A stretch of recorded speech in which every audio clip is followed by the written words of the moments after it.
Bueno, en este caso sí habría algunas novedades. Es verdad que durante las últimas 2 semanas ha estado la cosa relativamente tranquila, más allá de algunos escarceos en algunos puntos, pero sí que es verdad que desde ayer prácticamente, ayer eran 2 días, en Avdiivka sí que hemos tenido nuevos movimientos. En el sector sur de Avdiivka, que hace un mes había estado bastante activo, los rusos habían logrado romper varias defensas y situarse al otro lado de las trincheras ucranianas, había estado las últimas 4 semanas más o menos estable, pues finalmente han cedido posiciones que habían logrado mantener los ucranianos y han logrado internarse en la retaguardia, ¿no?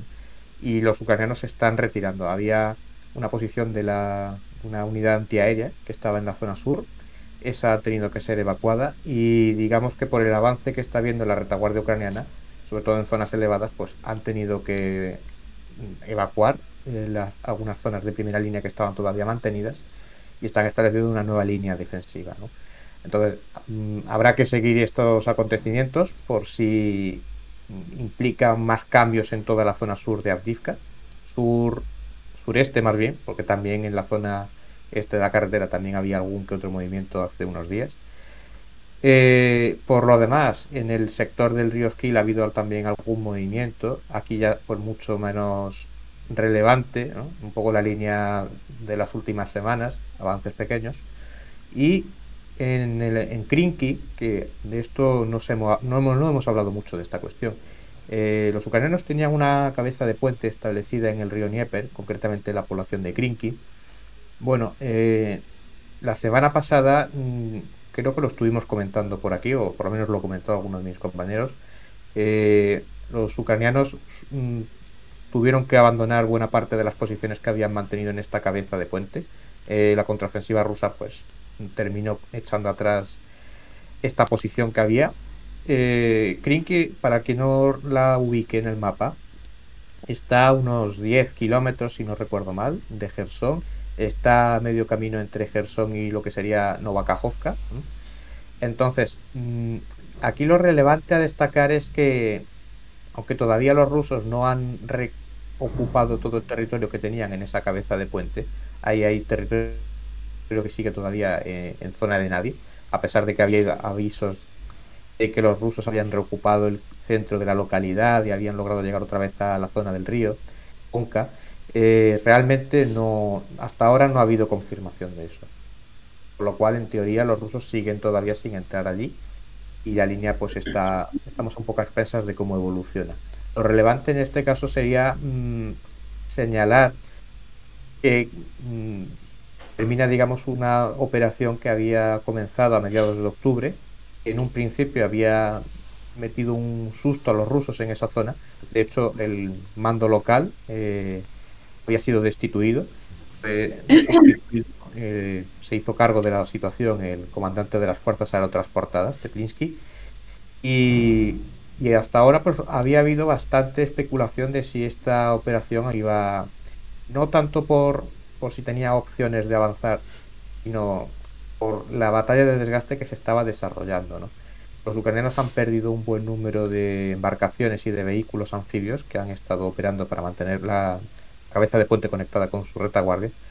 Y también ya esto empieza a aparecer en algunos medios de comunicación, sobre todo New York Times creo que publicó ya en diciembre una noticia donde no era nada optimista respecto a esta operación, en cuanto que estaba teniendo ya un elevado coste para los ucranianos, con lo cual para las fuerzas de marines ucranianas que habían participado, pues termina, al menos aparentemente, termina esta batalla, que se une pues al fracaso que ya fue la contraofensiva de Zaporilla, ¿no? Habían logrado mantener presión en esa zona, pero aparentemente pues los rusos logran restablecer parte del statu quo previo.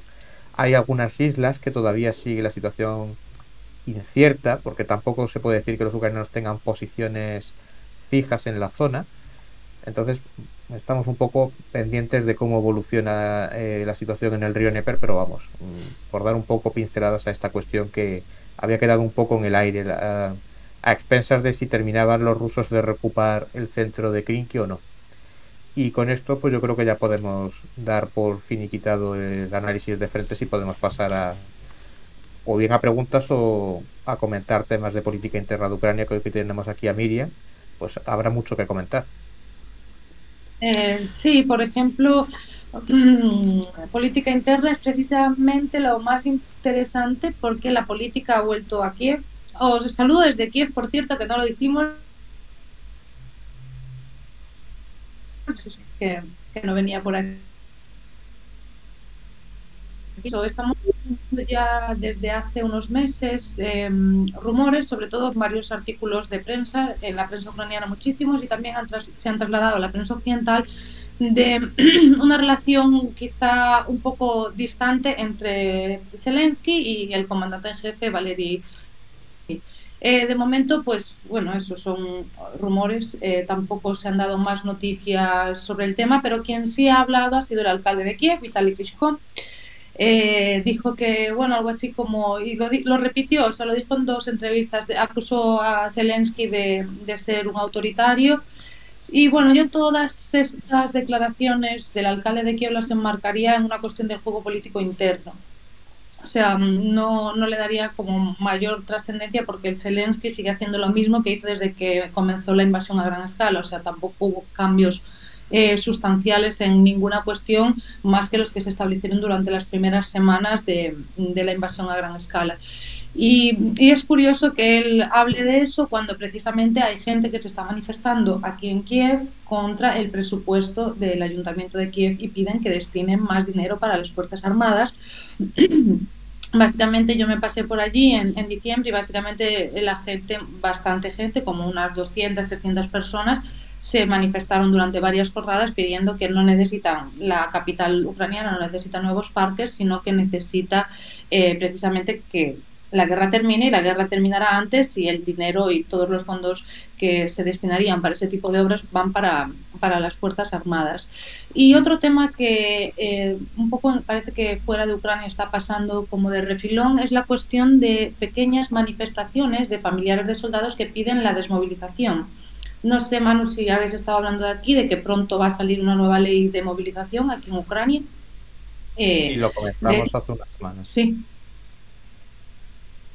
sí, entró el proyecto de ley entró al Parlamento, pero después hubo algunos cambios, entonces está ahí como en ese proceso, ¿no?, de presentarse y de votarse, pero lo relevante en ese proyecto de ley, lo que se supo, lo que trascendió, es que para desmovilizar, para un soldado que estuvo luchando en el frente y se ha desmovilizado, es decir, haya cumplido su servicio en el ejército ucraniano, se pedía un tiempo de 36 meses, o sea, casi 3 años.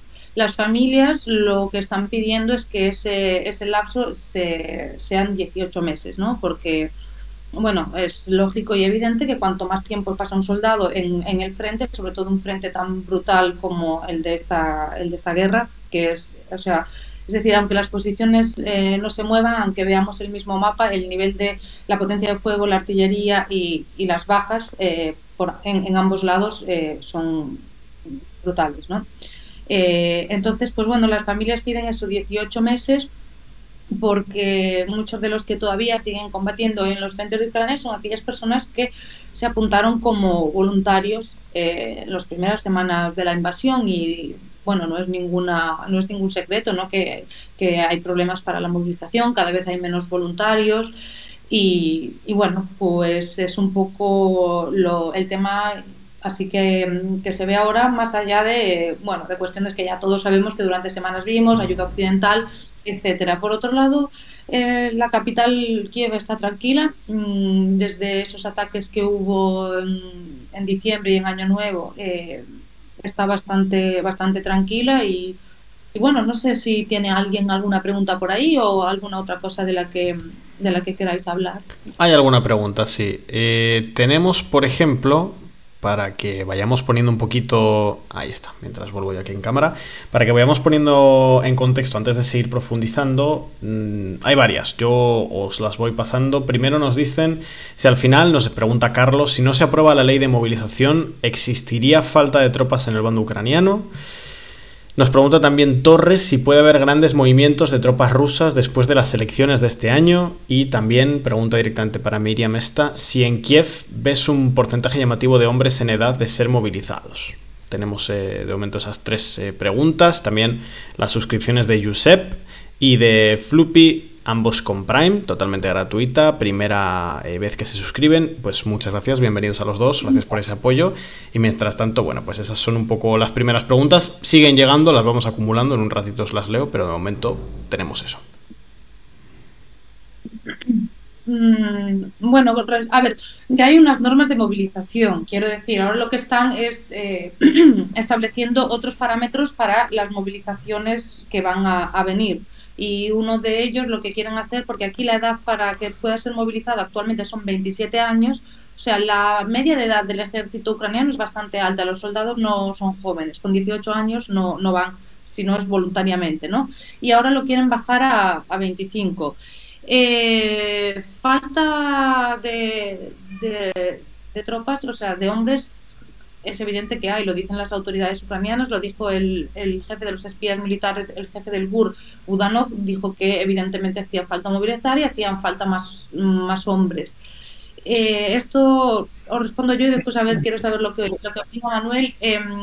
Yo sí creo que Rusia va a hacer como una especie de movilización. De hecho, Rusia está movilizando gente, lo dijo Medvedev, que habían movilizado como voluntarios unas 380.000 personas hace unos meses, algo así leí yo. O sea, también hay una movilización en curso de voluntarios, bueno, todo esto, pero también la están haciendo. Yo creo que sí, porque las bajas que están teniendo los rusos, por lo que se dice, ¿no?, son bastante grandes, sobre todo en Avdiivka, también del bando ucraniano, ¿no? Pero creo que evidentemente los que están más expuestos son los que están atacando, porque como todos sabemos, Avdiivka es una ciudad ultra fortificada, es un bastión del poder ucraniano desde 2014, entonces no es nada sencillo. Y yo creo que sí, pero bueno, a ver, no sé lo que opinas tú, Manuel. Yo creo que algo harán y más gente van a tener que mandar. Yo en el caso, preguntaban por Ucrania, a ver, lo comentamos aquí hace una semana, me parece recordar. El medio norteamericano ABC había publicado una noticia de que en el hospital militar de Dnipro, antiguo Dnipropetrovsk, habían aumentado estas semanas. Esto ya era más de principios de enero, ¿no? Pero bueno, habían aumentado las bajas ucranianas, los ingresos por bajas en un 30%. O sea, es evidente que sostener la línea del frente ante una presión renovada de los rusos, además han traído tropas frescas en los últimos días, pues eso tiene un coste. Así que si no trajeran nuevos refuerzos, es decir, si no hicieran una movilización, independientemente de si es la que se anunció u otra, que tampoco está claro que vaya a ser la que se anunció, los ucranianos tendrían un problema. Los rusos, hay una cuestión que hasta ahora lo hemos comentado aquí alguna vez, con Jorge, con Pablo, con Alejandro. Los rusos realmente, os acordaréis que al principio de la guerra había muchas imágenes que circulaban, ¿no?, del movimiento de trenes militares, de tropas. No se ve nada de eso. Así que no sabemos los rusos si es verdad que están movilizando en Kharkov o no. Hay comentarios al respecto. No sabemos lo que hacen o dejan de hacer, ¿no? Salvo cuando atacan, que eso sí es evidente que están allí. En Avdiivka realmente la previsión que ya comentamos nosotros es que igual que Rusia tiene bajas, Ucrania, que está más expuesta también por estar, digamos, en una situación de cerco, ¿no? No están cercados completamente, pero están rodeados. Había la posibilidad de que los rusos cercaran Avdiivka. Yo creo que ahora mismo eso no parece posible, sobre todo por los ataques fallidos que ha habido en la zona de Stepove. La resistencia ucraniana allí ha sido mucho mayor de lo que quizás los rusos esperaban, pero ya se está viendo que en la zona sur están teniendo los ucranianos que evacuar zonas del frente porque no tienen suficiente tropa. Las bajas y el desgaste que han acumulado ante los repetidos ataques rusos desde hace ya, en esa zona por lo menos desde hace meses, no digo yo todo el frente, pero en esa zona ha habido ahí una presión continua desde hace noviembre, octubre. Entonces ya tiene un problema. ¿Cómo? Desde principios de octubre en Avdiivka empezaron ahí los rusos un ataque sostenido, es lo que tú dices, que llevan meses. Con lo cual, pues eso, tienen ahí un problema de tropas ahora mismo, porque no tienen capacidad permanente de estar renovando y de estar sustituyendo todo lo que causa baja o fallece. aparte de la cuestión del material que ya hemos comentado aquí en más de una ocasión. Tienen un serio problema de cuanto a acceder a material, en cuanto a acceder a suministros. En Avdiivka hace ya semanas tuvieron que poner un límite, y en teoría siguen todavía en esa situación, de usar la artillería porque no tenían suficiente munición. O sea, no pueden disparar la artillería tantas veces como quisieran, o como necesiten más bien, porque no tienen tanta munición como requiere el nivel de combate que hay allí, ¿no? Entonces, a quien nos preguntaba, sí, necesitan traer una nueva movilización del tipo que sea. Si pueden llegar a 500.000 o no, eso ya no lo sé yo. Dependerá de las condiciones en que se desarrolle. En teoría, a pesar, eso lo vamos a comentar ahora, en teoría, a pesar de que ha habido gente que se ha ido al extranjero, sigue habiendo gente que está en condiciones de ser llamada a filas, en cuanto a gente joven me refiero. Pero ya quizás entraríamos en el terreno de la edad de reclutamiento, si 25 o menos incluso. Eso ya es más problemático, pienso yo. Sí, o sea, la cuestión y que más sobre todo mencionan los militares es la motivación que tenga el que va a ir a luchar, ¿no? O sea, la motivación, el aprendizaje, porque ser un soldado requiere un aprendizaje, requiere ciertas técnicas, requiere conocer ciertas cuestiones que no las puedes adquirir en 2 semanas. O sea, básico, muy básico, sí, pero para ser un soldado capaz y sobre todo para que tus probabilidades de sobrevivir sean lo más altas posibles, necesitas conocer ciertas cuestiones del propio oficio. Entonces, pues bueno, la cuestión es de la moral. Si una persona va obligada al frente, evidentemente no va a tener un desempeño tan bueno como una persona que tenga cierta motivación o que asuma que bueno, le toca ir al frente y lo lleve con otra, no con otra filosofía. Entonces, yo creo que esa es una cuestión súper importante, es una cuestión de la que también se habla aquí, está claro. De hecho, creo que dentro del ejército ucraniano están tratando como un poco de ofrecer, según las especialidades que tenga cada persona, ofrecer puestos de trabajo o puestos en el ejército más adecuados a eso y no reclutar, ¿no? Pues poner a un ingeniero en una trinchera que al final pues tampoco eso te va, o sea, no puedes aprovechar todas las cualidades de ese soldado en una trinchera como las aprovecharías a lo mejor en otra cuestión, pero sí es bastante complicado el tema de la movilización. Aquí en Kiev, respondiendo a una pregunta que me hicieron, sí se ven hombres en edad militar, pero, y esta es una percepción mía personal, menos que los que yo veía, por ejemplo, en verano, a principios de verano, sí, yo los veo menos. De hecho, fui a como una feria aquí en Kiev, ¿no? Como de artesanía y de cosas, y la mayoría de la gente que acudió a ese lugar eran mujeres. Pero, es decir, esto tampoco se puede tomar al pie de la letra, es un evento en el que coincidió que yo fui, pero es lógico y es evidente claro, que vas a ver muchas más mujeres que hombres si hay una guerra de alta intensidad con un frente que abarca que 1.200 kilómetros. Sí, quiero recordar que esa era más o menos la cifra. Entonces, Y pues esto, bueno, está. Sí, esto sí, sí sí, iba Manu. yo a preguntarlo, Izal, sería interesante. Eh, ¿Cuál es aparte de Kiev, que siempre pues, la capital tiene otros aires que no son los de las ciudades de provincias, eh, no sé si en los últimos 6 meses has viajado por las ciudades de provincias o por otras zonas. ¿Qué ambiente hay por allí? Y estuve en Kharkiv, estuve por el Donbass, en Kramatorsk, Pokrovsk, todas estas zonas del Donbass. Es, eh, es radicalmente distinto el ambiente que hay en las ciudades cercanas al frente que el que puede haber en Kiev. O sea, a veces da la sensación como que estamos en dos países diferentes. La guerra de Ucrania es una guerra bastante extraña porque a muy pocos kilómetros del frente, incluso las ciudades como Kramatorsk, tienen un aire de normalidad. O sea, puedes ir a comer a un restaurante. Desgraciadamente, cuando mataron a la escritora ucraniana Victoria Melina en un ataque contra una pizzería en Kramatorsk, me parece. Mm, Entonces que fue en verano, no, ¿no? sí, fue en julio, junio, julio. Ah, Creo sí, que fue sí, creo que fue sí, en Kramatorsk, en un hotel, que había un hotel o algo así, ¿no? Sí, pero le dieron justo a la pizzería. Entonces, pues evidentemente es distinto, es lo que dices tú, esto es la capital. Los ataques se redujeron muchísimo contra Kiev desde mayo. En mayo hubo 2 semanas que yo estaba aquí, no sé si te acuerdas que lo hablamos por descifra, que era todas las noches atacaban, todas las noches con drones, pero aquí sí que es cierto que la defensa aérea es muy buena. O sea, aunque casi todo lo tiran, o sea, es así. Entonces, pues sí que se ha podido recuperar una cierta normalidad dentro de lo que cabe.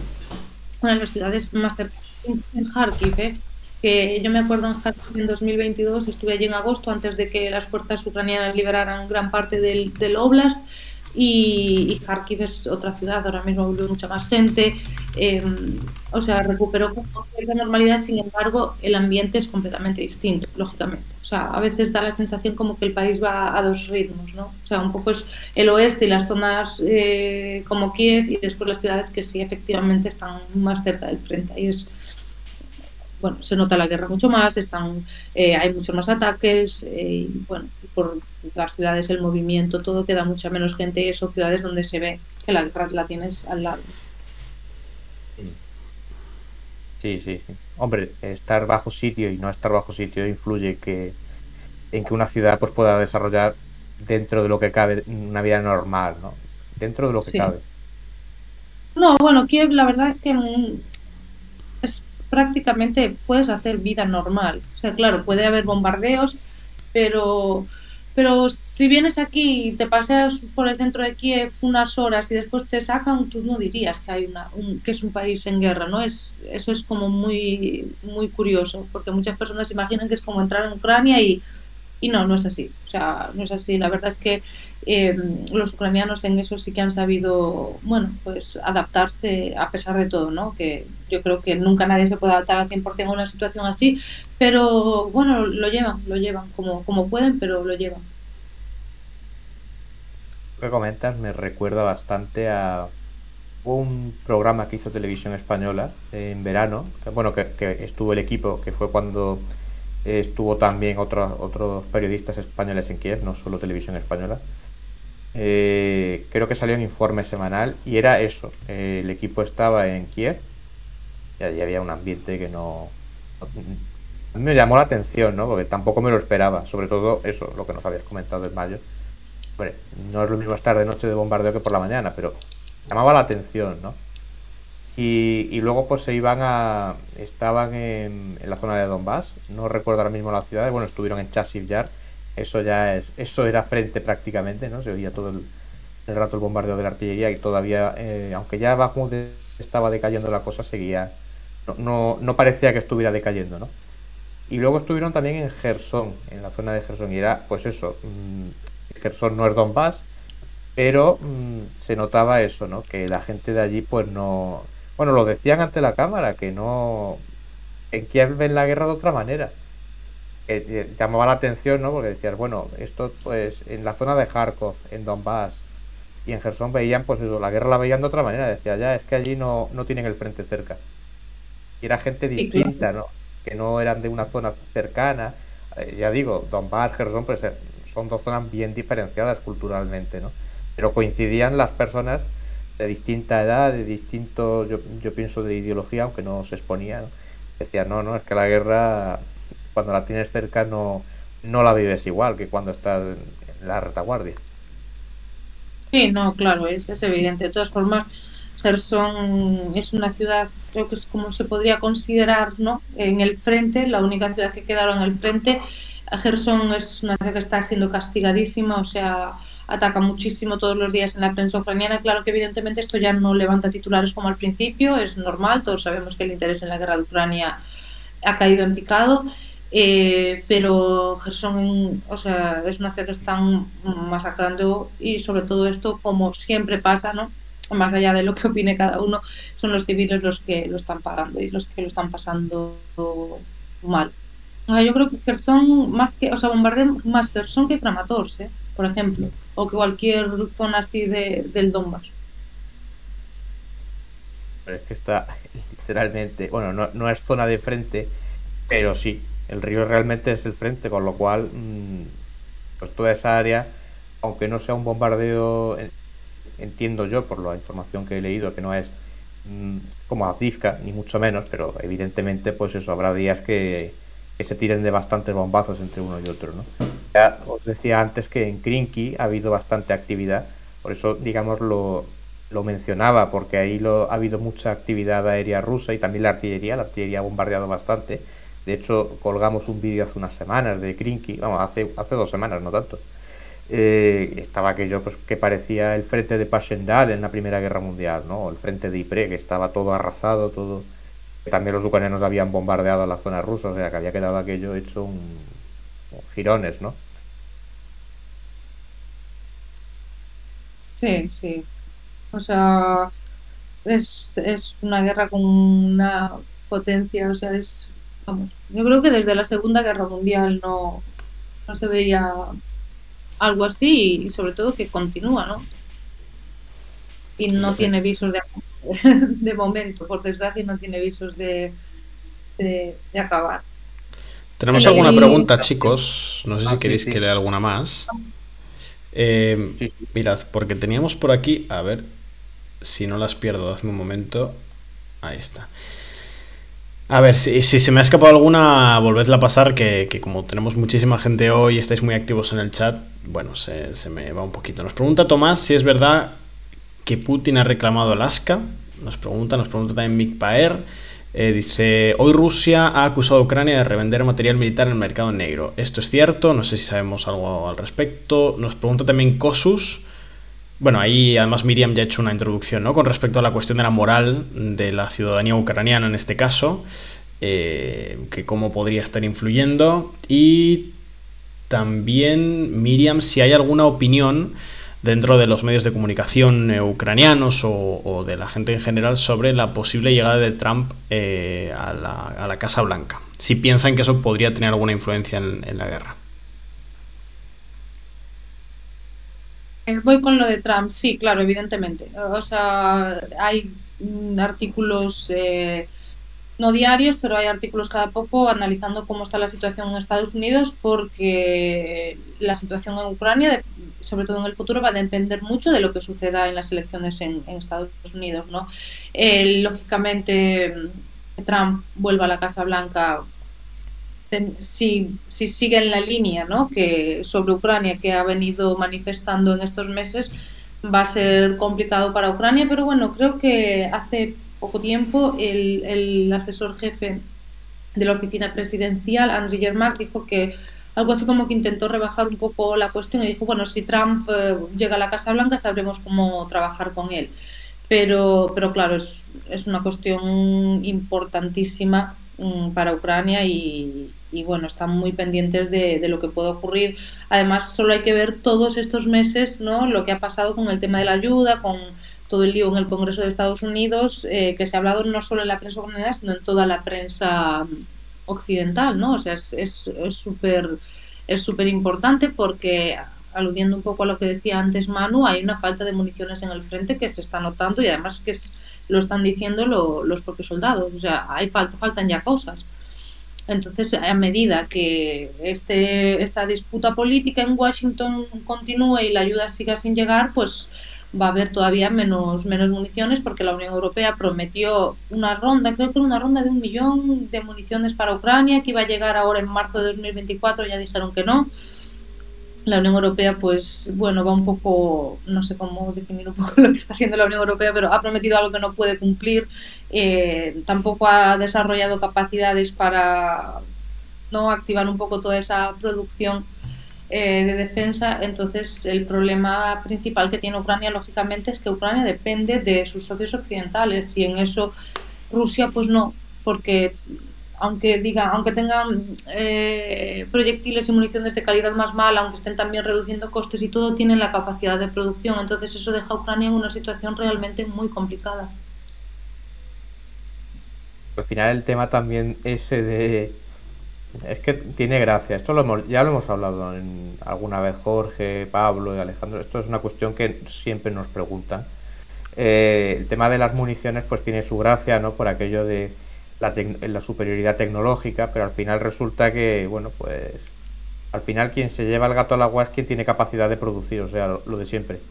igual que el tema de desindustrializar, pues no era una buena idea. Vamos, que esto no había que ser tampoco licenciado en ciencias nucleares para saberlo.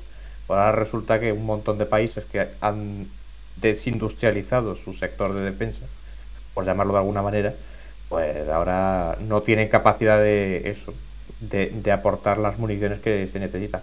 Que tampoco pienso yo, lo que tú decías, ¿no? La Unión Europea, que no es un país, que es Italia, España, Alemania, Francia, en este caso Reino Unido, porque también está en la OTAN, ya no es la Unión Europea, pero sigue todavía en la OTAN, Polonia, en fin, por no dar una lista completa, pero que ya es mucha industria, dices, no es un par de fábricas en Alemania o un par de fábricas en Italia, son un complejo industrial.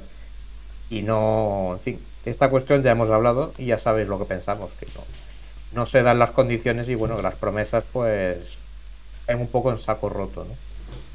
Bueno, sin embargo, yo, a ver, quiero decir que todavía continúan llegando ayudas a Ucrania, todavía por poner también un poco toda la perspectiva, ¿no? O sea, todavía sigue recibiendo ayudas, hay muchos socios, sobre todo lo que Reino Unido está muy comprometido con Ucrania, vino aquí el primer ministro, bueno, de nuevo que iban a apoyar a Ucrania hasta el final, entonces que más allá de lo que pasa en el Congreso de Washington, ¿no? O sea, la administración Biden también continúa con ese discurso de vamos a apoyaros, vamos a solucionar el tema del Congreso, lo dijo Blinken en Davos, y bueno, los Dinamarca, Alemania también hizo declaraciones sobre el aumento de ayuda a Ucrania. Sigue habiendo ayudas, pero claro, la importante, la fundamental y de la que están más pendientes al final aquí en Kiev es la de Washington, o sea, eso es así.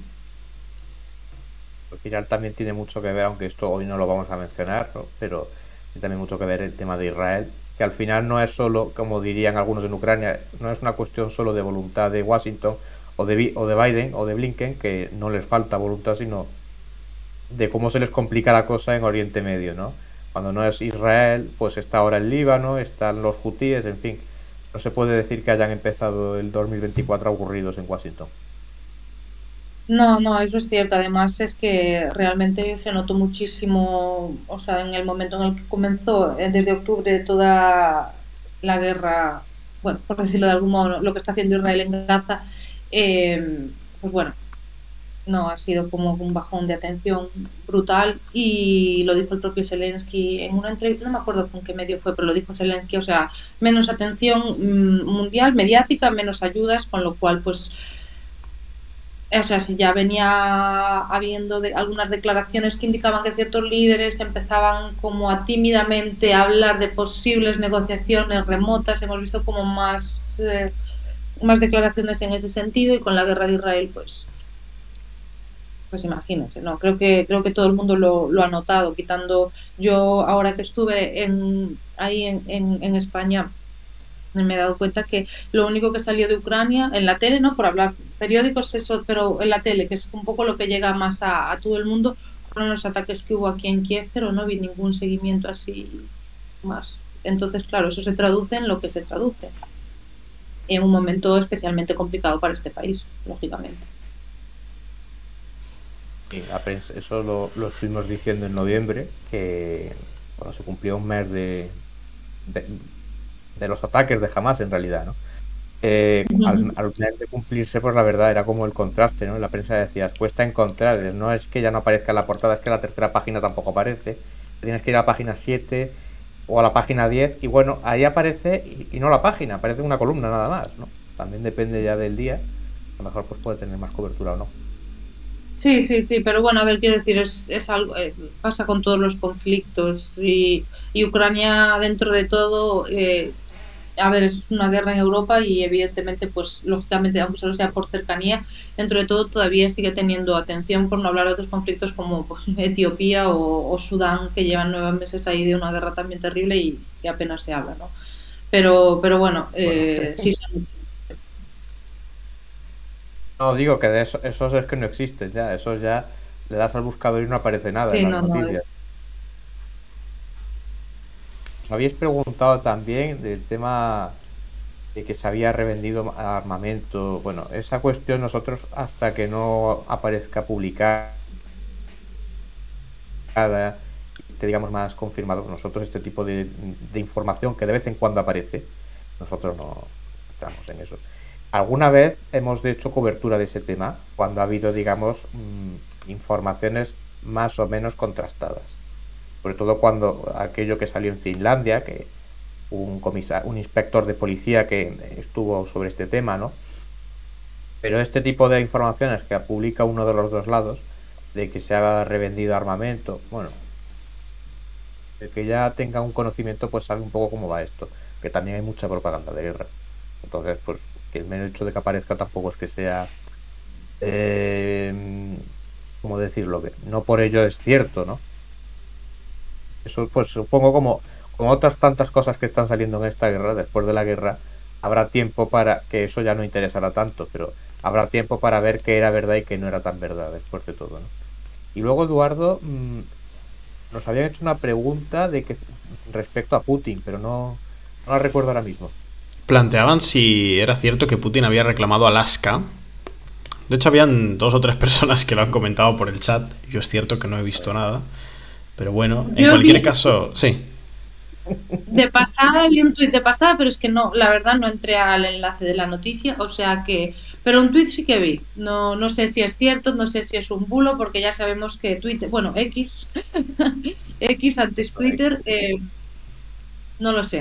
Es proclive a este tipo de, sí, de manejo de la información. Tampoco me extrañaría que algo así dijese, pero vamos, no, ni idea. No sé si es simplemente una cosa de Twitter, pero yo sí, vi un tuit de pasado, o sea, no entré porque me pareció un poco como, tampoco me pareció demasiado relevante, ¿no? En cualquier caso, tenemos varias preguntas más, las voy a leer ahora mismo para que podamos ir respondiéndolas. Primero, le quiero agradecer a Santiago por esa suscripción con Prime, y al resto, bueno, pues recordaros que tenéis acceso a este QR que podéis escanear y que os lleva directamente al apartado de suscripciones de la página web, donde vais a encontrar los distintos planes con los que podéis apoyar económicamente a Descifrando la Guerra. Podéis hacer posible aportar vuestro granito de arena para que este proyecto siga funcionando, y además vais a encontrar múltiples ventajas ahí en la página web. Además, todavía está activo el código de descuento DLG 2024, solo para la gente que estéis aquí, porque en realidad ya no está publicado, pero todavía está operando unos días más. DLG 2024 en el plan premium de la página web, que obtenéis la newsletter, los artículos exclusivos, obtenéis también el acceso a los seminarios, que por cierto, fijaos, el seminario con nuestra compañera Andrea sobre el Sahel, que empieza ya el día 29, exactamente en una semana, el lunes que viene. Todavía estáis a tiempo de apuntaros, tanto si queréis hacer el seminario individualmente, lo vais a encontrar en la página web, muy fácil llegar, hay un apartado de seminarios. Y si no, si estáis suscritos al plan premium, si estáis suscritos en la página web, tenéis acceso directamente, o sea, solo tenéis que entrar y acceder al seminario, porque vaya, por estar suscritos con ese tipo de suscripción, lo vais a poder ver tanto en diferido como en directo. Y al resto, pues bueno, recordaros, ya sabéis, que las suscripciones aquí en Twitch nos ayudan un montón, que tenemos para hoy ese objetivo que nos hemos puesto de 680, que nos quedan ya solo 5 subs, así que yo creo que vamos por buen camino para llegar hoy. Todavía nos queda un ratito más aquí, un poquito de ir respondiendo a alguna de vuestras preguntas. Y bueno, recordad que con Prime son gratis las suscripciones, que si estáis suscritos a Amazon Prime, es tan fácil como que le deis a suscribirse, ahí le encontraréis una pestañita de Prime, vinculáis vuestra cuenta de Amazon Prime con la de Twitch que tenemos aquí, nos dais esa suscripción gratuita, todos los meses la tenéis gratuita, a vosotros no os cuesta nada y a nosotros pues nos aportáis un poquito económicamente aquí en Twitch, que nunca está de más para apoyar el trabajo que hacemos. Lo único que si os suscribisteis con Prime hace un tiempo, recordar que las renovaciones con Prime específicamente no son automáticas, son manuales, y que tenéis que venir aquí cada mes y renovarla. Sigue saliendo gratis, pero bueno, el problema es que hay que acordarse, así que si os suscribisteis hace un tiempo, fijaos que seguís teniendo el emblema de suscriptor, porque si lo habéis perdido significa que no se os ha renovado y tenéis que volver a darle. Así que nada, muchísimas gracias a todos por el apoyo, y vamos con alguna pregunta más, que efectivamente todavía quedan, porque el chat está muy activo. No sé si voy a llegar a todas, la verdad, porque estáis muy activos, entonces va a ser muy difícil, pero bueno, vamos a intentar llegar a la mayor cantidad posible. Nos preguntan algunas preguntas sobre Israel. Las vamos a responder esta semana porque haremos directo específico, probablemente el jueves, ¿vale? Mañana tenemos un directo en el que vamos a hablar de Japón, que hay bastantes cosas que contaros, de hecho, con Manu. El miércoles vamos a estar comentando las elecciones en Estados Unidos con los resultados de New Hampshire y en sí el contexto general. Ya sabéis, después de que DeSantis se bajase de esa carrera presidencial y apoyase a Trump, así que ya solo quedan Trump y Haley en las primarias republicanas.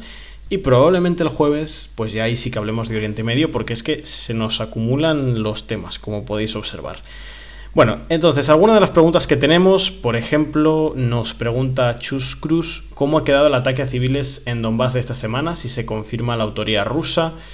Nos preguntan también, Ragnar, si sabemos aproximadamente el número de efectivos que tienen ambos países o ambos bandos en activo en zona de guerra. Y nos pregunta, por ejemplo, Anastas, si no se nota en Kiev una presencia de fuerzas de seguridad muy superior a la que consideramos normal. Tenemos alguna más, pero bueno, no llegamos a todo, ir dejándonos las nuevas y así en un ratito intento leerlas. De momento, yo creo que con esas son muchos disparadores ya. No, en el tema de Kiev como más presencia de... No. Está absolutamente normal, no se nota nada diferente en los últimos días. Y el tema de los efectivos que hay, sí hay estimaciones, más o menos hay estimaciones, claro, pero las cifras reales pues tampoco se saben así muy bien, sobre todo porque no se pueden saber las bajas que hay. Entonces... el tema de las cifras es algo que nos soléis preguntar y siempre os decimos pues esto, que no se saben con exactitud. Aparte de que aunque el frente esté estable, digamos que la guerra no está estable. Hay bastante movimiento por los dos lados. Hay mucho movimiento de tropa que entra y sale del frente por aquello de los recambios. De hecho, Rusia ha llevado recientemente un recambio. Y en el caso ucraniano, pues lo mismo. Aunque es verdad que tienen problemas de tropas, siguen teniendo un ejército bastante imponente y numérico. Entonces, hay bastante meneo de tropas, por así decirlo. Así que está complicado decir cuántos hay en zona de operaciones, no tanto el completo que puedan tener. En el caso de Rusia, pues no incluiríamos todo lo que tengan en lo que sería todo el complejo de sus fuerzas armadas. En Avdiivka, por ejemplo, ya lo estuvimos comentando hace 2 meses, por menos que yo recuerde, no sé si otra vez lo hemos vuelto a hablar. En Avdiivka, allí probablemente los ucranianos tengan unos 15.000 soldados, es probable, igual son más, ¿eh? Y en el caso de Rusia, pues una cifra probablemente superior, aunque no sé si mucho más. Entonces, eso ya para hacernos una idea de lo que hay en toda la zona, ¿no? Pues ir haciéndonos una idea que es un frente de 1.200 kilómetros, es bastante largo y que hay un número bastante elevado de tropas allí en combate permanente, que están destinadas al frente. Luego, respecto a la pregunta del Donbass, ayer nosotros nos hicimos eco, publicamos un tuit al respecto, que los rusos hayan bombardeado la propia zona de Donetsk. Yo ahí ya a interpretación del que quiera, ¿no? No creo que un bando se bombardee a sí mismo, igual que los ucranianos no se bombardean a sí mismos, aunque a veces se ha dicho, ¿no? Ya depende del que lo diga. Yo en principio a eso no le voy a dar mayor credibilidad. Bueno, las tropas de Kiev lógicamente dijeron que ellos no habían sido, como los rusos dicen también que ellos tampoco han sido y no atacan civiles. Y lo que os puedo decir es que la agencia EFE tituló Ataque ucraniano en el centro de Donetsk. Y evidentemente, pues bueno, es lo que dice Manu, cada uno que saque su interpretación, pero todo apunta a que fue un ataque ucraniano, todo apunta, ¿no? Ahora 100%, claro que yo no puedo decir 100% porque yo no estaba ahí, no lo sé, pero bueno, eso que cada uno interprete, ¿no? No sé si tenemos más preguntas, Eduardo. Sí, Perdón, sí. te iba a decir Alejandro. La costumbre, ¿no? Tenemos alguna por aquí. A ver, vamos a subir un poquito más arriba, alguna que se había quedado un poquito anticuada. Vamos a ver. bueno, nos insisten en si se ven hombres en comercio, restaurantes, en fin, bueno, es un poquito lo que ha explicado antes Miriam en realidad. Y dice Serko, ¿los bombardeos ucranianos en regiones como Belgorod o en Donetsk tienen fines militares o es una cuestión política? ¿Belgorod y dónde ha dicho? Pues se me ha ido a mí también. Ha dicho Belgorod y... A ver, que lo vuelvo a encontrar. Bueno, en ciudades Aquí, rusas, ¿no? sí, no, claro, Belgorod y Donetsk. Ah, Bueno, bueno, Donetsk es ciudad ucraniana, no rusa, aunque esté ocupada. en el caso de Belgorod, entiendo que se referirá al ataque que hubo en diciembre. No recuerdo que haya habido nuevos ataques, por lo menos en los últimos días. Bueno, ese ataque fue una respuesta que hicieron a un bombardeo, creo que fue, no sé si fue el de Kiev o el de Kharkov, que había sido el día anterior y fue el primero de los que hubo por parte de Rusia. Bueno, aquel bombardeo en el centro es pues lo que yo creo que se enmarca en la lógica bélica, ¿no? Un bombardeo de respuesta, de castigo. Tú me bombardeas, yo te bombardeo. Lo que pasa es que en este caso Rusia denunció que había habido uso de municiones eh, a ver si me sale, que se me ha ido. De municiones de bombas de racimo, ¿no? Creo que eran municiones de racimo. Y que, hombre, pues que usar bombas de racimo, si es que era verdad, yo no lo sé. Pues que ahí, digamos, el escándalo vino un poco más de ahí, ¿no? Porque lo que son los ataques no son tampoco ninguna novedad. Cabe recordar que a principios de verano había ataques de drones que se llegaron a internar hasta Moscú, si no me falla la memoria. O sea, no es tampoco una novedad. Yo entiendo que se enmarcan dentro de esta lógica. Político, bueno, político militar en una guerra, a veces los límites entre lo político y lo militar en una guerra son bastante... No está muy clara la barrera entre una cosa y la otra, dónde empieza una cosa y dónde acaba la otra, ¿no? Sí, sí, o sea, yo tampoco tengo mucho más que añadir, pero es evidente que eh, por lo que yo he visto, y hablo por la zona que yo conozco, aquí hay muchos ataques que Rusia realiza contra Ucrania que lógica militar no tienen ninguna. La lógica es pues dañar la moral y hacer daño. O sea, tampoco es así, porque bombardear random como pasaba, sobre todo en Kharkiv, que bombardeaban y caía en el centro de la ciudad en un edificio, pues lógica militar pues poca tiene, ¿no? O sea, pero bueno, es eso, ¿no? Te quería preguntar una cosa, ahora que estás aquí. ¿Has visitado Odessa recientemente? Recientemente No, no, los últimos no he 6 meses. visitado. No, no, no, no. Y tengo ganas de ir, pero no he ido a Odessa. De hecho, este verano, bueno, todos sabéis, Odessa ha sido, y siguen atacándola bastante, pero no he ido. ¿Por qué? Que No, no me por saber un preguntas. poco el ambiente que había por allí, si habías podido, más allá de lo que se comenta en la prensa, claro. Pero ya que comentábamos antes el tema, de hecho se me había quedado un poco en el tintero por sacar el tema, ¿no? Hablábamos de las ciudades que no eran Kiev. Claro, Odessa en este caso es una gran ciudad, ¿no? No es una ciudad de provincia, ¿no? Entonces, por saber Tercera un de poco el Ucrania. ambiente, claro, por saber un poco el ambiente que hablábamos de Kharkov, saber un poco el ambiente que había allí, ¿no?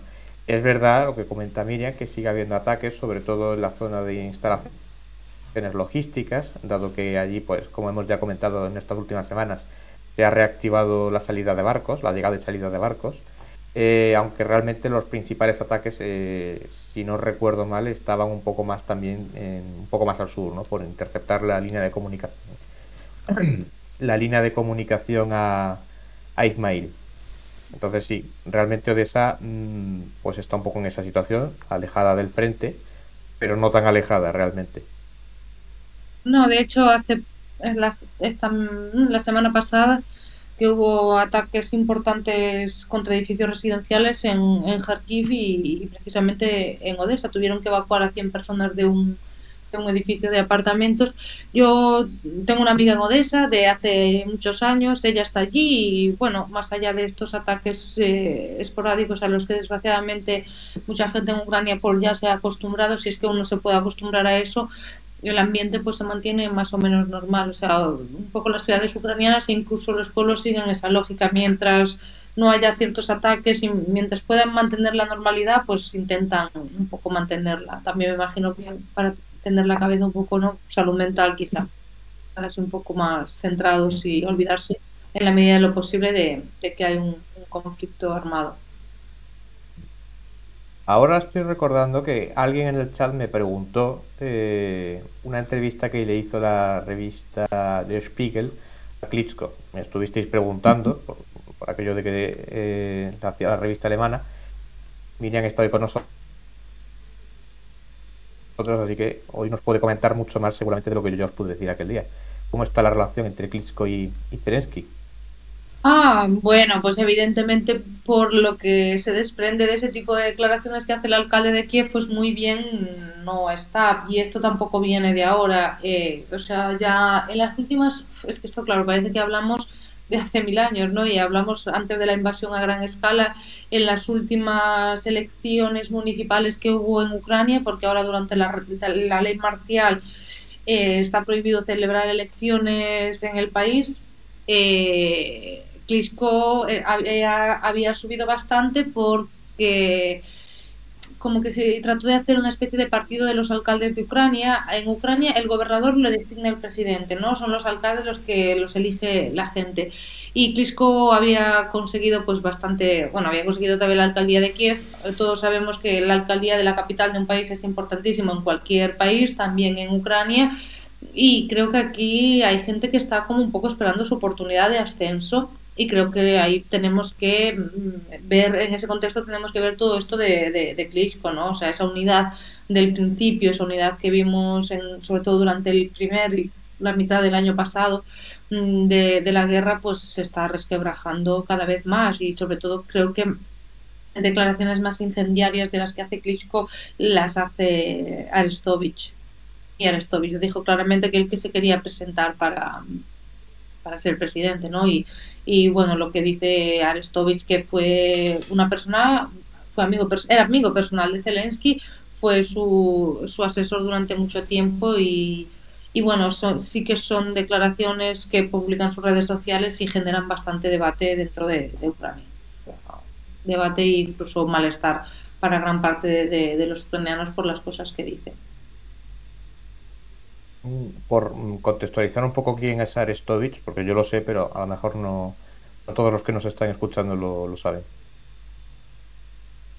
Arestovich fue asesor de Zelensky durante mucho tiempo, hasta que en un momento dado, creo que fue un ataque que hubo en Dnipro, él habló como que quizás fue un misil ucraniano el que impactó contra, como algo así, ¿no? Como que él declaró que quizá no fue un ataque ruso y dejó eso así en el aire y hubo pues una polémica de bastante calado que lo llevó a presentar su dimisión. Y desde ahí pues mantiene una posición bastante crítica con el gobierno de Ucrania, bastante crítica también con la OTAN. Suele escribir en sus redes sociales en ruso, por ejemplo. Entonces, pues bueno, es un poco como esa parte de la política ucraniana. Sí, porque es parte de la política ucraniana, ¿no? Que está así como buscando esa oportunidad un poco. Eso sí que es mi visión personal. Yo creo que Arestovich está tratando de llegar a un sector de la población en un momento muy concreto y es este en el que está Ucrania, que ya no venimos del año 22, venimos de un año 2023 donde todas las expectativas con la contraofensiva pues no se han cumplido, es evidente, las municiones escasean y claro, pues la moral de la gente es bastante diferente, porque yo creo que había como una especie de, a finales de 2022 venía de recuperarse Jersón, de todo ese territorio que se liberó en la zona nororiental de Ucrania por Kharkiv. Entonces creo que había una sensación de que la guerra podría acabar pronto. Y esa contraofensiva precisamente iba a dar un impulso a las fuerzas ucranianas que no se ha cumplido. Entonces, y no tanto porque en ese aspecto sí que yo no veo que las autoridades ucranianas siempre fueron bastante cautas con el tema de la contraofensiva. Creo que se hizo una burbuja mediática, más sobre todo en la prensa occidental, con expectativas sobre esa contraofensiva que finalmente, evidentemente, terminan calando en sectores de la sociedad ucraniana y también en sectores de las audiencias occidentales. Entonces me parece que, claro, que el estado de ánimo ahí viene diferente y es ahí de donde podemos ver que un poco llegó la política otra vez, se fragmentó, ¿no?, esa unidad por lo menos discursiva y de cara a la galería, y están surgiendo pues este tipo de cuestiones que, bueno, surgirían en cualquier país. Bueno, en Rusia no están surgiendo, en Rusia simplemente tenemos a Putin y ya está. Ahí no hay ningún problema, ¿no? Hay dos figuras por las que yo te voy a preguntar porque aquí en Occidente pues se habla de Zelensky y ya está, no se habla de otros políticos, salvo en el caso, hemos comentado, de Klitschko, ¿no?, que tampoco es que sea una figura, no es el típico político ucraniano, ¿no?, sobre todo por su pasado de boxeador y también la etapa que estuvo viviendo en Alemania. ¿Qué se sabe de Poroshenko y de Timoshenko, que aparentemente llevan mucho tiempo callados? Poroshenko no tanto, alguna cosa se ha oído y hemos comentado por aquí, pero de Timoshenko sí que es verdad que yo no he visto nada. No, yo tampoco, más que al principio de la guerra, como alguna cosa así como con voluntarios. Y Poroshenko tuvo aquel problema. Lo más reciente de Poroshenko es que tuvo aquel problema que no lo dejaron salir de Ucrania, que supuestamente iba a ir a Hungría y decían que se quería reunir con Orbán, algo así. Es lo que yo recuerdo. Él tampoco está haciendo mucha política al uso como está haciendo Klitschko, o sea, lo que está haciendo el expresidente Petro Poroshenko es dar un montón de dinero a unidades militares, se fotografía con los soldados, un poco está en esa dinámica así y eso. Eh, Realmente el Partido Solidaridad Europea, el de Poroshenko, tampoco están haciendo grandes declaraciones y el resto.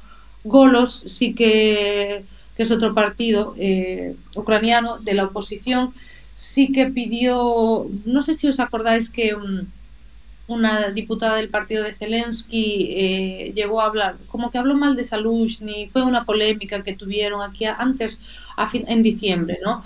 Y salieron de Golos precisamente atacando a esta diputada diciendo que cómo podía decir eso del comandante en jefe, que era, bueno, para toda la sociedad ucraniana, según vemos en las encuestas de Kiev, es una de las figuras más apoyadas, ¿no?, y que más confianza genera entre la población ucraniana. Entonces, pues bueno, esta diputada hizo unas declaraciones así un poco que no gustaron mucho, ¿no? Y de hecho no sé si al final dimitió, no sé qué pasó con ella, tengo que mirar, pero bueno, juego político más allá de esas cosas y de esas declaraciones no hay mucho, porque todavía, aunque la aprobación de Zelensky bajó, es cierto que según las últimas encuestas ha bajado, se mantiene altísima. O sea, eso es así. Eso te iba a preguntar porque ahora obviamente pues no se están haciendo, por razones evidentes, ¿no? No es la situación típica de preguerra, de encuestas, sobre todo pues de candidatos, de partidos, que también en Ucrania se ha alterado mucho la situación. Pero en principio Zelensky sigue gozando de buena popularidad entre la población. Sí, sí, sí. O sea, perdió punto. Es que no, la verdad, no quiero equivocarme con los datos porque son las del Instituto Sociológico de Kiev y sacó las encuestas en diciembre, fue en el mes de diciembre, y había perdido que unos 10 puntos, pero estaba en un 70%, algo así. O sea, que te digo que tiene una aprobación del 70 y pico por ciento, es altísima. O sea, vamos, que no creo que no todos los líderes en Europa gozan de esa popularidad. Y bueno, el tema de las elecciones, por ejemplo, ¿no?, que tocaban este año, curiosamente y paradójicamente, junto con las de las elecciones en la Federación Rusa, pues bueno, tampoco es un tema que se discuta mucho porque todo el mundo entiende que es o sea, es decir, es físicamente muy complicado realizar unas elecciones cuando tienes a un montón de personas en unas trincheras, ¿no? O sea, es como que es el argumento que se ha utilizado y yo he leído como ay no, que no hay democracia en Ucrania, como si la democracia fuese solo votar, ¿no? Que la democracia es un conjunto de cosas. Pero bueno, en ese aspecto aquí no hay ese debate porque tienes a un montón de personas en trincheras y esas personas tienen derecho a voto. Entonces, ¿cómo organizas unas votaciones seguras en medio de una guerra y teniendo en cuenta que hay una prohibición por la ley ucraniana, que es la ley marcial? Entonces, bueno, sobre las elecciones de Rusia, pues no sé, yo no espero muchas sorpresas, la verdad, me imagino que continuará el mismo presidente, ¿no? Y del tema de las elecciones ucranianas nos preguntaron aquí hace unas semanas. Ya dijimos que independientemente de otros elementos que con la ley marcial en la mano difícilmente se podían celebrar, ¿no? Que si se querían Exacto. celebrar, pues habría que quitar la ley marcial o cambiar la constitución, cambiar, Y con no lo se cual, puede pues, cambiar la constitución tampoco, porque, claro, con o lo sea, cual, pues al jurídicamente, final eso es un poco lo que dijimos, que este año que estaban previstas, pero que no se van a hacer por las condiciones que hay. Aparte que luego también algo que salió en su día en el chat, era los ucranianos que están fuera, ¿no? Que también es una situación con los refugiados un poco complicada, porque no son decenas de miles ni cientos de miles, son varios millones. Entre los que exacto. están en Rusia, los que están en países europeos, que bueno, en teoría los que están en países europeos, pues no debería haber problema de poder organizar unas votaciones, ¿no? Pero los que están en Rusia, pues, o van a votar esos, ¿no? O sea, no se dan las condiciones. No es solo el tema de la ley marcial, sino lo que dice Miriam, los que están en el frente, los que están en Rusia, los que están en España, que esa es otra, los que están en España, Alemania, Polonia, a lo mejor están registrados en un sitio, pero a lo mejor por las circunstancias personales que sean, pues ya no están en ese sitio y se han tenido que cambiar, se han movido y no lo han, pues esa gente cómo va a votar. O sea, no es una Sí. situación propicia de ninguna manera. No, evidentemente es complicadísimo. Y de hecho yo tampoco creo que ahora mismo unas elecciones cambiaría muchísimo el panorama. Percepción mía, ¿no? No creo que hubiese un cambio de panorama radical en Ucrania aunque hubiese elecciones. O sea, siempre hay gente que es más popular, hay ministros más impopulares, como en todos los países, pero vamos, no creo que hubiese un cambio radical. O sea, no creo que, por ejemplo, volviese Poroshenko al poder, por ponernos no, en un escenario hipotético. No, no creo que pasase eso. No, Aunque yo nunca se creo sabe. que Pero los no, que, sí, los que están ahora en el poder no creo que vaya a priori, ¿no? Lo que pasa es que, claro, con los movimientos que ha habido de gente, los que antes votaban al partido, bueno, prorruso, a los de la oposición, que estaban ahí un poco, no estaban todos en la misma línea. Eso yo como quedaría el mapa, la verdad. Sí, bueno, claro, sí, sí, sí, en ese sentido sí que sería complicado, pero bueno, teniendo en cuenta que realmente si miramos los mapas de votación de Ucrania anteriores, la gente que podría votar ahora, porque en los territorios ocupados por Rusia, lógicamente no iban a poder votar, ¿no? En Zaporilla, en Gerson, Donetsk, Lugansk, es probable que se apostase por fuerzas más como de Zelensky, ¿no?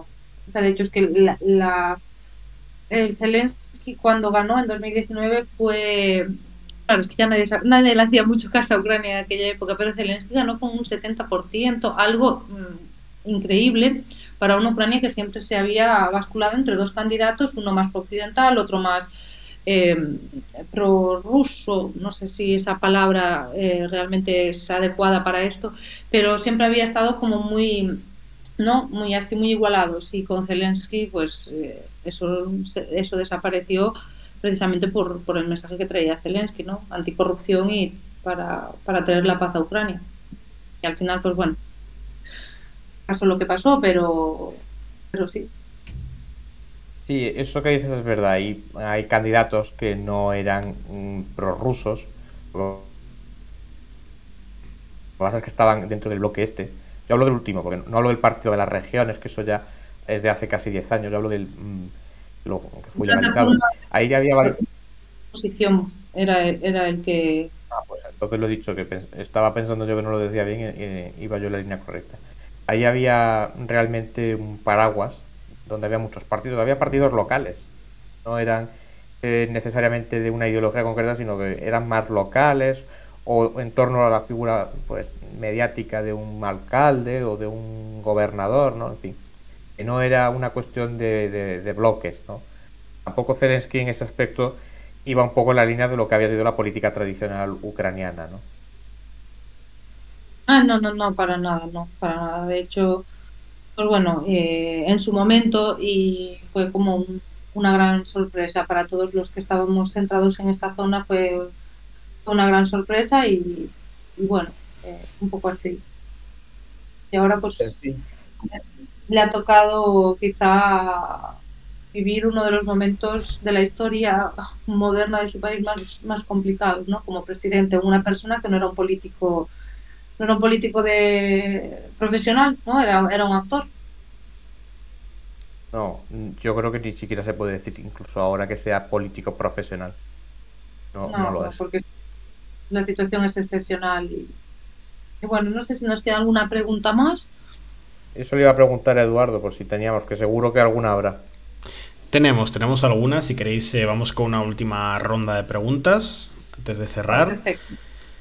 Tenemos, por ejemplo, nos preguntan cuántos partidos han sido ilegalizados en Ucrania desde, bueno, en los últimos 10 años, desde el 2014. Nos preguntan también, a ver qué tenemos por aquí, sobre el discurso con el que ganó Zelensky, y también nos preguntan si hay estigmatización con respecto al uso de la lengua rusa en algunas zonas de Ucrania. Bueno, son varias preguntas en realidad, pero por hacer así un poquito... Bueno, y mira, nos pregunta también Mick Paer que la ONU ha dicho esta tarde que había 14 millones de desplazados y que si esto se está notando en otras zonas del país. ¿Cómo? Esto último no lo he escuchado. Que ha dicho la ONU que habría 14 millones de desplazados. 14. Sí, a Madre mí mía. también me ha A sorprendido ver. bastante el dato. Yo que esta última la voy a responder yo, pero porque estoy preparando un artículo algo de información tengo. Lo de 14 millones es la primera vez que yo lo escucho. Yo también. Lo- no lo he leído.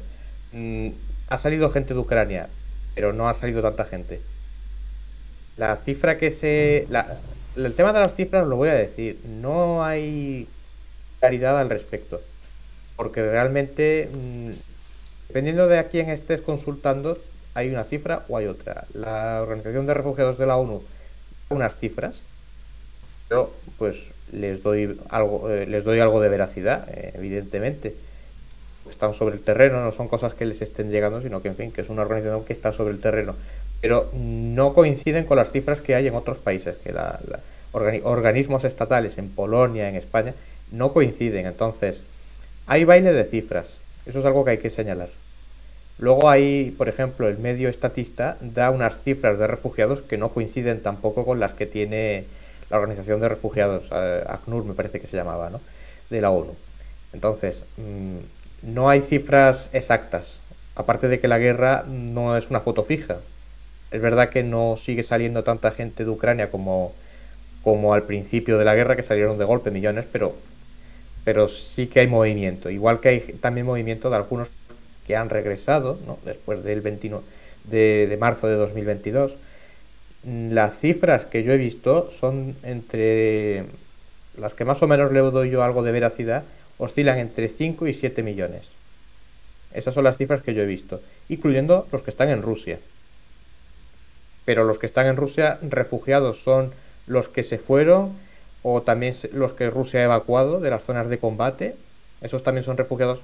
Eso ya depende de la fuente que estés consultando y los criterios que se tengan en cuenta. Habrá gente que diga, no, esos no son refugiados, esos son evacuados. Entonces ya depende un poco de las consideraciones que se tenga. Dependiendo de la fuente también que se consulte, Rusia es uno de los países que más refugiados tiene o es el segundo, detrás de Alemania o Polonia, dependiendo de las cifras que se consulten, ¿no? Entonces, no, hasta después de la guerra, como lo decía antes y como lo digo siempre, hasta después de la guerra va a haber informaciones informaciones, datos que hasta que no se puedan contrastar de forma fehaciente, y aún así habrá que esperar, que después de la guerra tampoco todo será tan sencillo. Pues eso, no se va a poder saber de forma fehaciente hasta dentro de un tiempo. Sí. Luego nos habían preguntado también de los partidos ilegalizados. No sé si de esto quieres comentar algo.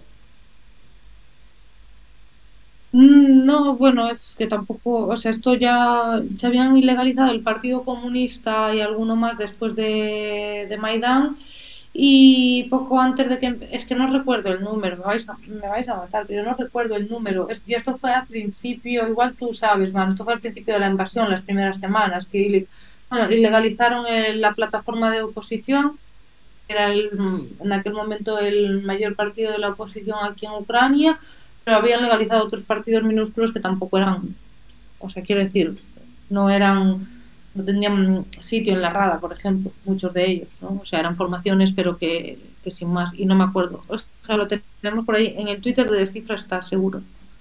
Y a ver, Pero yo ahora, yo sí recuerdo la cifra, eran 11 partidos, porque no, al principio, como tú bien decías, ya al principio de la guerra, ya hubo no eran ilegalizaciones per se, lo que hizo el gobierno fue suspender, esto en su día ya lo comentamos, lo que hizo el gobierno fue suspender la actividad, en la práctica pues era, pues eso, dejarlos fuera de la ley, ¿no? Pero fue un tribunal, no sé si fue el Supremo o el Constitucional, en Ucrania no sé quién tenía este tipo de atribuciones, quien los dejó definitivamente ilegalizados. Esto fue ya, si no recuerdo mal, me parece que fue este año, la suspensión fue en 2022, hubo apelaciones, porque evidentemente pues estas organizaciones no aceptaron, y me parece que la cuestión se fue alargando y no sé si fue este año, o sea, este año no, perdón, en 2023, y todavía pienso que estoy en 2023, y ya pues definitivamente se dio por finiquitada esa cuestión, ¿no? Entonces, eran 11 partidos, como bien dice Miriam, había partidos que tenían actividad política, pero era una cuestión muy residual. No estaban en la primera línea política, ¿no? El Partido Comunista no estaba. Es verdad que, hombre, es un partido que por su historia, por su nombre, pues no. Quiero decir que no es un partido que no sea tan desconocido como otros, ¿no? Pues estaba el partido nazi, pues seguro que ese no es uno de los más conocidos. Pero realmente, como bien dice Miriam, pues no tenían mucha actividad. Así que tampoco fue, digamos, equiparable, no es equiparable a lo que, por ejemplo, si fue con el bloque del partido de la oposición, ¿no? Que este, pues sí tenía presencia en la Rada, era el segundo más votado después de servidor de. El partido de Zelensky era servidor del pueblo, ¿no? sí, Entonces, como pues, sucede. como su serie, efectivamente. Entonces, pues esta viene a ser un poco, pero que la situación realmente no ha cambiado mucho de aquí a hace, o sea, de los último año y medio, la cosa no ha cambiado mucho. Esta era la dinámica que ya se instauró en Ucrania en el plano político, tampoco ha habido mayor cambio. Luego nos habían preguntado también ¿qué era la otra cuestión? Hoy no me acuerdo. Eduardo, a ver si nos refrescas la memoria. Estoy intentando acordarme y... A ver. La verdad es que lo he perdido totalmente yo también. Eh, bueno, nos habían preguntado sobre el discurso de Zelensky para haber... Bueno, para haber conseguido ser presidente de Ucrania, básicamente. Ah, eso. Sí, un poco Eso, mira, cómo fue su ascenso político, más que nada. y eso, mira, tendrá mucho que contar. Bueno, resumiendo, Zelensky, como todos sabéis, tenía una serie muy popular en Ucrania en la que hacía de presidente. eh, entonces empezó a tomar popularidad esa serie, la tomó él, se presentó a las elecciones y básicamente Zelensky hablaba de llegar a la paz en el Donbass porque la guerra, además de todos los problemas que acarrea una guerra, era un coste económico tremendo y acabar con la corrupción. O sea, un poco resumiendo, eso era lo que era un discurso contra la oligarquía ucraniana, era un discurso contra el sistema corrupto que había en este país y era un discurso como para buscar la paz. Y bueno, pues con eso consiguió el apoyo del 70% del país, que no es cosa menor en Ucrania.